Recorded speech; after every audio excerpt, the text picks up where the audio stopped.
Rahman Rahim.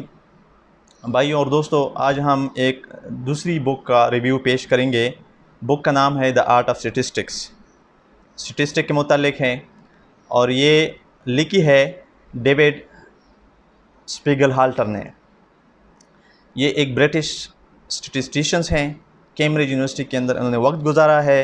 Royal society of statistical society जो है उनके वो हेड रहे हैं और 2017 से लेकर 2018 तक।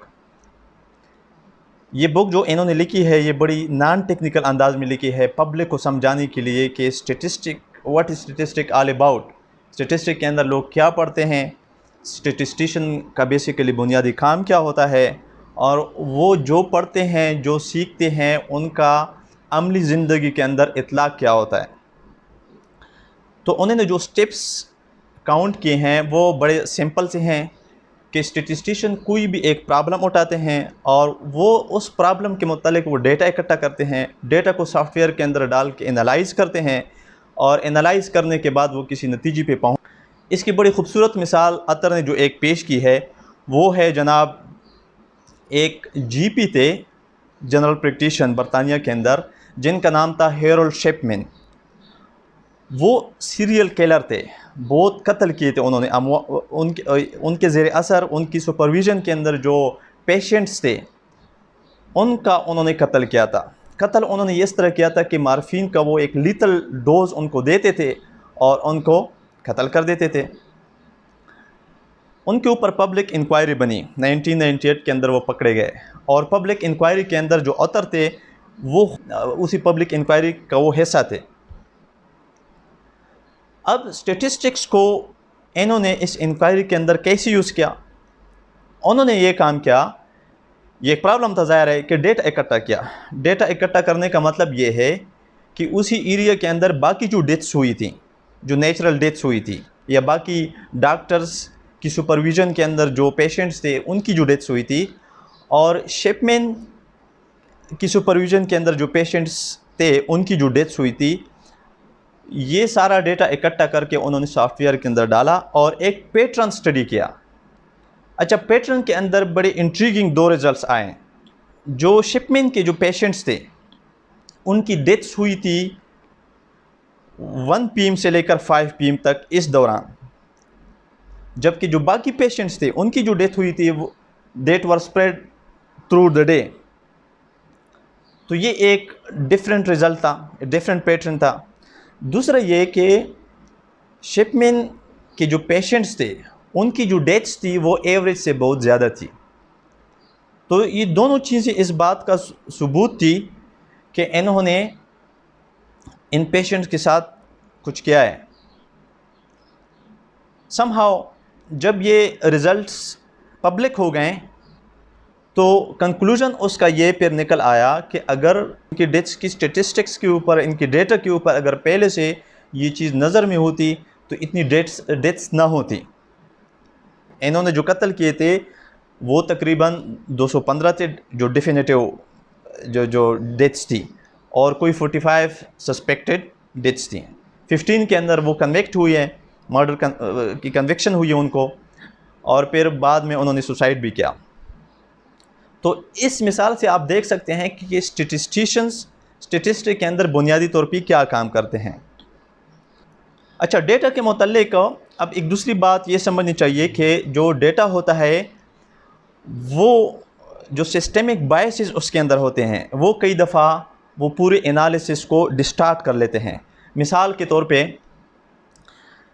आप किसी एरिया के अंदर ट्रीज़ को काउंट करते हैं, या आपके पास एक डेटा आ जाएगा कि इस पर्टिकुलर एरिया के अंदर कितने ट्रीज़ हैं।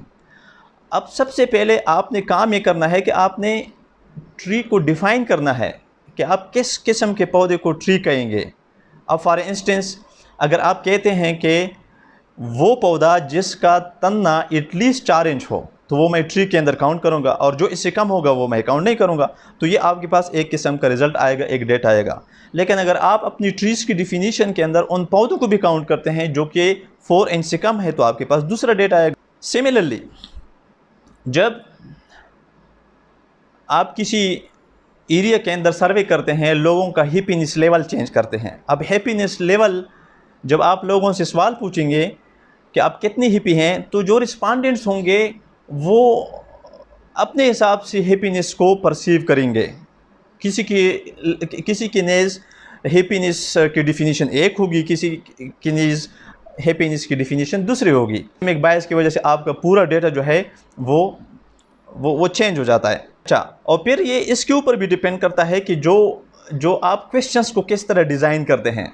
फॉर एग्जांपल यूके के अंदर एक सर्वे हो रहा था और उस सर्वे के अंदर उन्होंने जब सवाल ये पूछा कि आप लोगों का क्या ख्याल है कि जो वोटिंग की जो एज है वो 16 ईयर कर ली गई, तो जो रिस्पॉन्डेंट्स थे उनमें से 52% इसके सपोर्ट में थे और बाकी 48% इसके अगेंस्ट थे।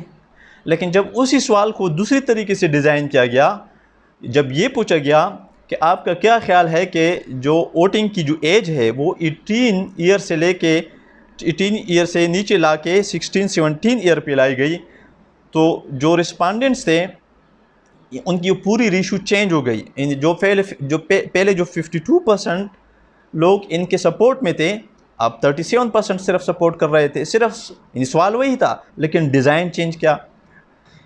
इसी तरह किसी भी सर्वे के अंदर जो आपके ऑप्शंस होते हैं, जो आपके जवाबात होते हैं, वो भी आपके एनालिसिस को और आपके डेटा को इन्फ्लुएंस करता है।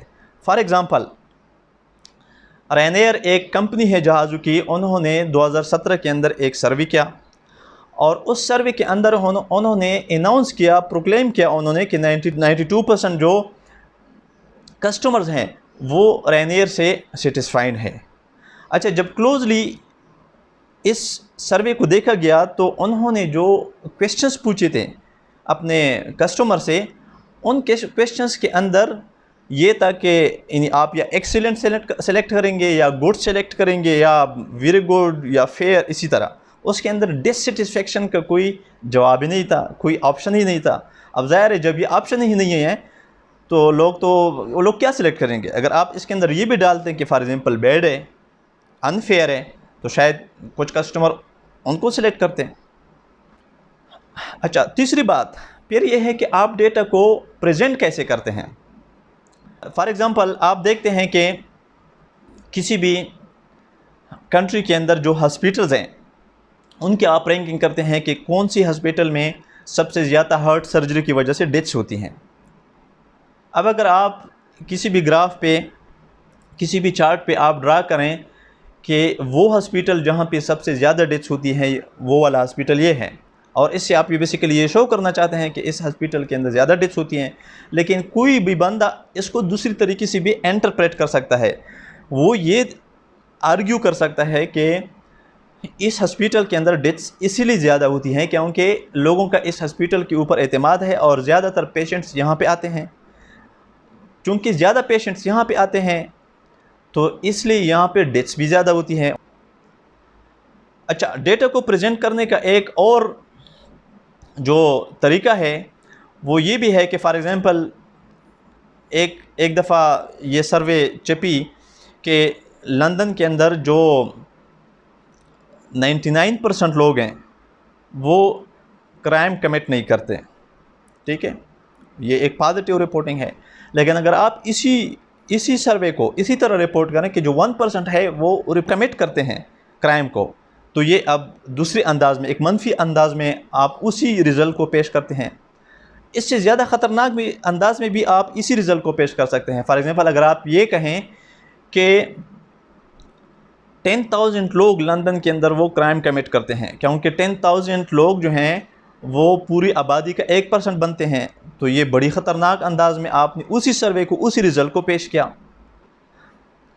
अच्छा, चौथी बात ये है कि कई दफ़ा अखबारात के अंदर जो सर्विस के रिज़ल्ट छपते हैं वो बड़ी मिसलीडिंग होते हैं। फॉर एग्ज़ाम्पल, अगर किसी अखबार के अंदर ये बात छपे कि जितनी एक मखसूस एरिया के अंदर आप कहें कि जितने भी लोग हैं सबके 2 लेग्स नहीं है बल्कि 2 लेग्स से कम है, फॉर एग्ज़ाम्पल 1.99। अब अगर आप देखें तो फॉर एग्ज़ाम्पल अगर उसी आबादी के अंदर 5-10 लोग वो एक लेग के बग़ैर हैं, एक पाँव उनका टूट गया है, तो अगर आप मीन एवरेज निकालेंगे तो 1.99 लेग्स तो बनेंगे हर एक बंदे के, लेकिन ये बहुत मिसलीडिंग है क्योंकि यहाँ पे आप मीन एवरेज यूज़ नहीं करेंगे, क्योंकि एवरेजेस के और भी अक़साम हैं, मीडियन एवरेज या मूड एवरेज। इस एग्जांपल के अंदर आप मीडियन एवरेज को यूज़ करेंगे, यानी वो वाला नंबर जो कि बिल्कुल बीच में आ रहा हो। अच्छा, पांचवी बात यह है कि स्टैटिस्टिशियंस के दरमियान एक मंत्रा बहुत फ्रिक्वेंटली यूज़ होता है, वो ये है कि कोरिलेशन डजंट इम्प्लाई कॉजेशन। इसका मतलब ये है कि अगर दो इवेंट्स हो एक साथ हों तो ज़रूरी नहीं है कि वो एक इवेंट दूसरे का कॉज हो, उनका सबब हो। इसकी बड़ी अच्छी सी मिसाल ये है कि फ़ॉर एग्ज़ाम्पल एक दफ़ा ये बात छपी अखबारात के अंदर कि जो लोग यूनिवर्सिटी जाते हैं, यूनिवर्सिटी गोइंग स्टूडेंट्स, उनके अंदर ब्रेन ट्यूमर का ज़्यादा चांस होता है। अब दिस इज़ वेरी मिसलीडिंग, क्योंकि असल हकीकत ये थी कि जो लोग यूनिवर्सिटी जाते हैं वो अच्छे सोशल बैकग्राउंड से ताल्लुक़ रखते हैं और वो फिर टेस्ट करते हैं अपना, जब कोई बीमारी आती है तो उनमें वो जो बीमारी की डिटेक्शन है उनके चांसेस ज़्यादा होते हैं। सिमिलरली एक सर्वे का रिज़ल्ट ये था कि 2000 से लेकर 2009 के दरमियान अमेरिका के अंदर जिन लोगों ने मोज़रेला चीज़ को ज़्यादा खाया वो इंजीनियरिंग में पीएचडी की डिग्री उन्होंने हासिल की। अब ये कोरिलेशन है, लेकिन ये कॉजेशन नहीं है। मोज़रेला चीज़ की वजह से कोई पीएचडी की डिग्री हासिल नहीं करता, बल्कि असल हकीकत ये थी कि जो लोग चीज़ खाते हैं, मोज़रेला चीज़ निस्बतन एक्सपेंसिव होता है, तो वो लोग जाके यूनिवर्सिटी में पढ़ते भी हैं और इंजीनियरिंग के अंदर उन्होंने डॉक्टरेट की डिग्री हासिल की। अच्छा, एक दफ़ा ये ख़बर चली कि जो लोग अल्कोहल पीते हैं उनके अंदर जो डेथ्स के चांसेस ज़्यादा होते हैं बनिस्बत उन लोगों के जो कि अल्कोहल नहीं पीते। अब ये बड़ी काउंटर इंट्यूटिव किस्म की बात है कि जो लोग अल्कोहल पीते हैं वो मर जाते हैं और जो नहीं पीते वो नहीं मरते, निस्बतन जल्दी की मैं बात कर रहा हूँ। अब ये मिसलीडिंग है, क्योंकि हकीकत ये है कि जो लोग बीमार होते हैं वो अल्कोहल को छोड़ देते हैं। अब वो बीमार होते हैं, अल्कोहल को छोड़ भी देते हैं और उनकी डेथ्स की चांसेस ज़्यादा होती है। और जो लोग अल्कोहल पीते हैं यूजुअली वो हेल्थी होते हैं, यानी वो अगर बीमार हो जाएं तो वो अल्कोहल को छोड़ देंगे। तो सर्वे के जो रिज़ल्ट्स हैं उनको एक गलत अंदाज के अंदर पेश किया गया। अच्छा, तो कहने का मतलब ये है कि जितनी भी सर्वेस होते हैं और स्टेटिस्टिकल डेटा जो होता है या स्टेटिस्टिकल क्लेम्स जो होते हैं वो जब अखबारात के अंदर आते हैं तो हमें चाहिए कि हम उनको क्रिटिकली देखें, और बुनियादी तौर पे हम स्टेटिस्टिशियंस का ये काम होता है कि वो ठीक तरीके से उनको एनालाइज करें और फिर ठीक अंदाज से उनको पेश करें, क्योंकि कई दफ़ा जो रिज़ल्ट्स होते हैं वो बड़े मिसलीडिंग होते हैं। तो ये हम बुक्स का सिलसिला जो है, उनकी रिव्यू का सिलसिला, इसको कंटिन्यू करेंगे। और आप लोगों की कोई सजेशन हुई, कोई कमेंट हो तो आप नीचे कमेंट्स के अंदर लिख सकते हैं। Hopefully you will get an answer. और भी कोई सजेशन आप देना चाहें, you are most welcome. Thank you very much. अल्लाह हाफ़िज़।